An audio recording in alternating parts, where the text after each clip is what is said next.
Bonjour à vous. Comment avoir plus d'argent dans sa vie? Bon, déjà, on se pose la question, pourquoi est-ce que je veux plus d'argent? Bien sûr, comme on le dit souvent, l'argent ne crée pas le bonheur en tant que tel. L'argent ne permet pas de créer l'amour, l'argent ne permet pas de créer, je dirais, la santé. Néanmoins, nous vivons dans un monde matériel. L'argent est une énergie, comme on le dit, et il permet juste d'échanger des choses entre les êtres humains et de créer de la valeur. L'argent fait partie du monde matériel et il permet de créer de la valeur. Voilà, un restaurateur, eh bien, quand il a des clients, il pourra peut-être avoir une meilleure salle de restaurant, avoir de meilleurs produits. C'est important. S'il n'a plus de clients, eh bien, il ferme son restaurant. Un artisan fera de belles maisons, je dirais, un formateur de belles formations. Voilà, l'argent crée cette valeur d'abondance. Pas d'opulence, bien sûr, on n'est pas obligé d'acheter et de consommer à outrance, mais néanmoins, l'argent permet de créer cette valeur entre les êtres humains. Bien sûr, aujourd'hui, encore plus dans ces temps où tout augmente, vous le voyez, l'essence, l'alimentation, l'énergie, tout augmente, eh bien, nous ne devons pas tomber dans la peur de manquer. Il ne manque rien dans ce monde. C'est simplement les êtres humains qui créent ce manque, et c'est aussi par ce mode de vie, parfois que nous avons, qui peut créer ce manque, ou la peur du manque. Il y a beaucoup de gens aujourd'hui qui ont de l'argent et qui ne manquent rien, mais qui ont peur du manque, donc ils commencent à avoir des comportements un peu primaires, à faire attention à nous. L'argent fait aussi partie de notre spiritualité. Jésus disait, vos greniers seront pleins. Jésus a multiplié les pains, comme on dit, à tous les êtres humains qui sont toujours dans la peur, qui avaient peur de manquer, manquer de nourriture, qui avaient peur de manquer de matériel, de quoi que ce soit. Les textes sacrés nous renvoient toujours à l'idée que nous devons être acteurs et que dans le monde, il ne manque rien. Donc aujourd'hui, pour vous, face à cette situation un petit peu de pénurie mentale du fait de la mauvaise organisation des êtres humains et des guerres même qu'ils provoquent, tous ces peurs et ces manques sont provoqués par l'être humain, c'est aussi vous interroger sur vous-même, ne pas avoir de réaction primaire de peur et tout de suite de se réduire dans la vie, de ne plus rien faire, de ne plus acheter un journal, de ne plus aller aux formations, de ne plus marcher sur Compostelle, que sais-je, parce qu'il faut vite que je fasse attention à mes dépenses, parce que demain je n'aurai plus rien. Non, je veux dire, ne soyons pas comme des animaux affolés qui courraient dans tous les sens. Dans le monde, il ne manque rien. Mais cela nous renvoie à nous-mêmes pour réfléchir à notre manière de vivre, ce que j'ai fait moi-même à un moment. Donc, comment, de manière assez simple, avoir plus d'argent dans sa vie? Eh bien, la première des choses, c'est de regarder ses dépenses. Souvenez-vous, je veux dire, comme en comptabilité, il y a les entrées et les dépenses. Et on peut commencer à avoir plus d'argent en regardant ses dépenses. L'amour, l'argent, l'abondance détestent le bordel. Donc il faut prendre le temps de regarder ses dépenses. Vous, ce que vous cherchez, votre objectif. Quel est votre objectif? Rappelez-vous encore, il faut toujours avoir un objectif. Dans la vie, il y a les besoins primaires, se nourrir, se loger, se vêtir, mettre de l'essence dans sa voiture. Et puis, il y a les besoins de vie, c'est-à-dire qui nous sommes et ce que nous voulons être et vivre dans notre vie. Donc, nous ne voulons pas que tout notre argent passe dans des besoins primaires et qu'il n'y ait plus rien pour vivre. Donc, l'important, c'est d'avoir des besoins primaires qui soient justes, honnêtes, pour nous laisser de l'argent pour vivre la vie vraiment de qui nous sommes. Parce que nos besoins primaires ne seront qu'une décoration.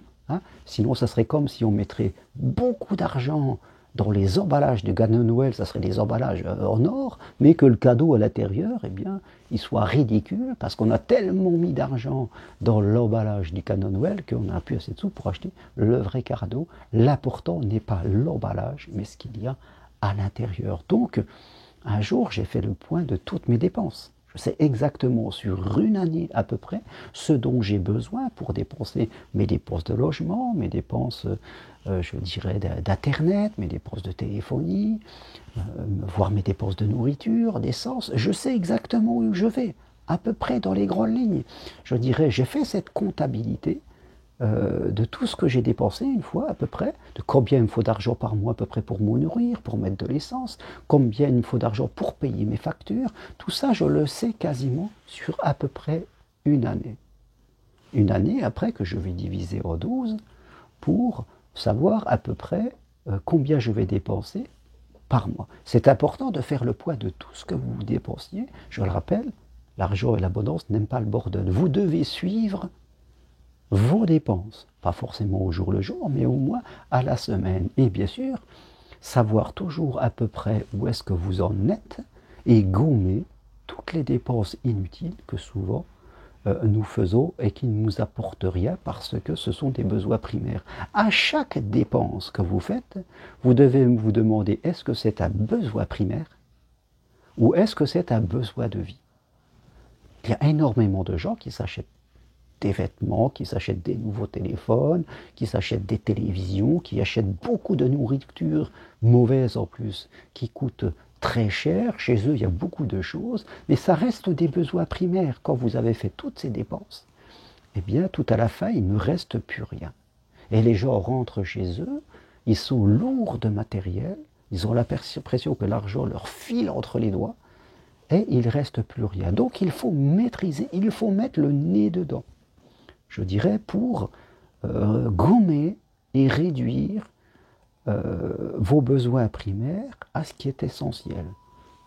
Bien sûr, l'essentiel, on dirait, pour un être humain, c'est d'avoir 2-3 vêtements, une table, un lit, un réchaud. Bon, on ne va pas arriver à ce niveau-là, mais quand même, vous, en fonction je veux dire, de votre vie et de vos besoins, vous essayez d'avoir des besoins primaires justes et honnêtes. Parce que vous savez que la vraie vie se trouvera après. Donc, prenez le temps vraiment de faire ce tri et de gommer tout ce qui est en trop, toutes les dépenses inutiles. Et quelquefois, quand vous voulez acheter quelque chose, un autre matériel, demandez-vous, laissez passer un peu de temps si vous sentez que c'est une pulsion pour vous dire est-ce que j'en ai vraiment besoin. Donc là, on travaille sur le côté des dépenses.